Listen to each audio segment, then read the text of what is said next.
very rarely just Remy because there's a filter on it. And it is a bit of fun. I mean, I can remember years ago when Ollie and I were first going out, one of the most annoying things she'd do, and this is confession, she's probably, yeah, look, she's worried now. One of the most annoying things she'd do is you'd be watching a film or you'd be watching a TV programme and there'd be a nice scene. There'd be a sunset or there'd be, and she'd go, there's a filter on that. Yes, I know there's a filter on it. We live life with filters like these. I can go back to the other one there, Remy, if you could, because Poppy's going to kill me. We live life with filters like that, but I also think we live life with the filter of words that cover us. I think there are words and things said about us that affect who we think we are and who we think we need to show others. And that's why I put these, you should all have some of these on your table. And I want you to think about it. You don't have to do it straight away, but think about it throughout the next few minutes. And I want you to, it's like Remy said, that we're going to all be Paddington. If you remember, Paddington had one of these around his neck. But I want you to think about what are the words that have been said about you. Maybe words that hurt, maybe words that you don't think are fair, maybe words that describe you in a negative way, that you allow actually to affect you in a negative way. And then I want you to think, later on as we go through the talk, turn it over, what are the words that God said about you? And which filter do you want to use? This came to mind because I've been thinking about Doug a lot in the last few days. And I was trying to think back to when Doug first came here to do a talk. And Ursula probably remembers this as well. And Doug spoke about labels. And he came with a label around his neck. And it said Doug and spastic. And we all went, you can't say that. But Doug said, you can say it, I can say it. He says, because I am. My condition means I'm part of the spastic society. And then Doug being Doug said, but I can't say that anymore because that doesn't exist. Now it's scope. He says, so I'm a dopey scopy instead. Sorry, I should have warned Carol before she took a swig of the tea. But that was so typically Doug. Doug was using words that had been used in a negative way and turned them for good. Because he knew on the other side of that label were the words of God. And that actually he was made by God, loved by God, chosen by God, forgiven by God, used by God. All positive words. And yet if you look at the world today, the words we see, to me the words that stand out as filters in this world are all about power, strength. They don't look at nice things. And if you look at words of the Bible, they tend to be more gentle. Love, compassion, joy, peace. It's like what the world needs. They're the filters we need to live by, not the filters that we see all the time. If you see most of our leaders, and one in particular, orange one, all he uses is rhetoric which is aggressive.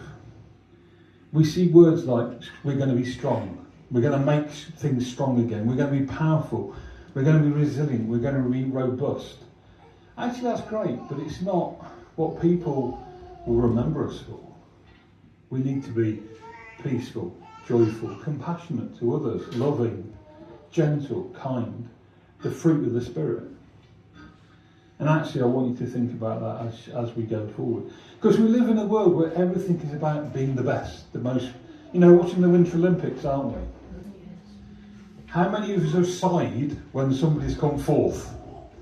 Sarah said yesterday, we all just seem to be coming fourth. But we're fourth in the world. It's amazing. But because you don't get a medal for coming fourth, we think that is a loss. Because of the filter that we live by. When we watch the television, the films are all about things going faster, stronger, better than. One of our favourite shows that I blame Remy for forcing us to watch initially, gladiators on a Saturday night. And, you know, it's not, hello, this is, I don't know, can't remember what the names are, but they're never things that are nice that they describe them as. But these are normal people. They're just playing a game. But it's all about being the strongest and putting people down. We watch game shows where you're told you are the weakest link. Some of you might be watching The Apprentice, where they say, oh, I'm better than you, you're fired. You're rubbish, you're nothing. They're all filters. Well, yeah, they are a load of rubbish, I agree, but they're all filters that we allow the world to put on us. So what filters have been put on you? I went to a church about 10 years ago, maybe more. And you might notice I'm a little bit chunky in certain places. And I walked into the church and people were going, oh, hi, good morning, thank you for coming, thank you for being our speaker. And one woman came up to me, who I know really well, and she went, well, you're not any thinner than you were. And you can imagine, that's all I remember from that talk. Because that was a filter that somebody put on me. And it's not the filter that God's put on me. God loves me. God forgives me. God uses me. God wanted me there that morning. But 10 years on, that's the only thing I can remember that from that service. So what's God said about you that you need to write? Don't need to show anybody else. Don't need to tell anybody else. But has God said something about you? A condition? A situation? I don't know. Anything that's there that actually may be true, but isn't important. So many people see these days are getting diagnosed with things. But that isn't, it doesn't define you. None of these things are defined. You know, Remy won't mind me saying that she has an autism diagnosis, but so do so many people. Every diagnosis is different. We're not the same people, we're all individuals. The one thing we have in common is that we're made by God. And he did that because he wanted us here, he chose us, and he loves us. So I just want to encourage you to say, write some things down that the world has said. That the world has said about you, and then turn it over, and we're going to watch a little video now, before I say a few more words, that I believe talks about the God that really puts the filters on. Thank you, Remy. When I sit down and when I get up. You know my thoughts before I think them. You know where I go and where I lie down. You know everything I do. Lord, you know what I want to say even before the words leave my mouth. You are all around me, in front of me and behind me. I feel your hand on my shoulder. I am amazed at what you know. 'Tis too much for me to understand. Your spirit is everywhere I go. I cannot escape your presence. If I go up to heaven, you will be there. If I go down to the place of death, you will be there. If I go east where the sun rises, or go to live in the west beyond the sea, even there you will take my hand and lead me. Your strong right hand will protect me. Suppose I wanted to hide from you and said, surely the darkness will hide me. The day will change to night and cover me. Even the darkness is not dark to you. The night is as bright as the day. Darkness and light are the same. You created every part of me. You put me together in my mother's womb. I praise you because you made me in such a wonderful way. I know how amazing that was. You saw my bones grow as my body took shape, hidden in my mother's womb. You saw my body grow each passing day. You knew that I was there. You saw me before I was born. All the days planned for me were written in your book before any of them ever began.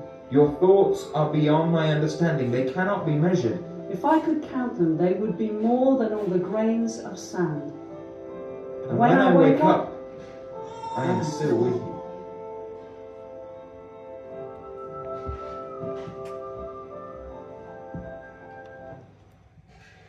God is with us always, and God creates us. God looks upon us and smiles. And that's the filter we need to use. I was flicking up, when I was thinking about this day, I was going through my phone, Remy introduced me to the world of Snapchat. I still don't understand it, but I found some filters on Snapchat, and I clicked on one, and it took an image of me. I just, I'm me. But I clicked on this one, and it turned me into a medieval warrior. And I thought, ooh, he's good looking. He's a bit buff, but it was all fake. And we're moving ever more towards a world that's fake. With the introduction of AI into the world, you don't know what you can believe and what is fake, and what picture is real, what picture is fake, what image is real. And I saw somebody put on Facebook the other day that as soon as you let one of these things use your photo, they now own your photo. They can now control your image. So more and more people are putting filters on us to control us, to kind of say, this is what we want you to think about yourself, and want others to think about you too. But I just want to remind you, and actually take this away with you if you can. Put it in your purse, in your wallet, in your Bible, in your diary, to remind yourself. If you're feeling down, if you're going through a particularly tough time, look at it. Remember what it says on here that we've just seen. That you are wonderfully made by the Creator God. That you are loved, you are chosen, you are needed in this earth. You're not just here by chance. Each one of us is here for a reason, and we need to trust that. And you need to turn that filter around and live with that filter that God created you for a reason. That God created you for love, to be compassionate, to be kind and joyful to others. And that's why it's an honour to be here at the mission, because I think we do that as a family here. It's hard sometimes you just want to punch people on the nose. But actually then you turn the filter around and go, what would God say? What would God do? And actually we're all called to love each other. So just remembering Doug and the way he took his negative filters about him that he dealt with all of his life and turned them to positive. The way he turned the words around to know that he was loved by God, that he was used by God. You could have so easily have said, I can't because of my disability. I can't because I use 2 sticks, therefore I can't stand behind a thing and preach. How many times did we see Doug fall over and not want any help? You always knew if somebody was new at Doug's church, because Doug would go down like a tree trunk and nobody would move apart from the new people, because they knew he would get himself up and he'd want to, and it wasn't going to define him. So just in closing, don't let your filters, the worldly filters, define you. Let the godly filters define you. Because you are beautiful, you are wonderfully made by God, but it's for a reason. And trust that he knows best. Right, remember our final song. Thank you very much.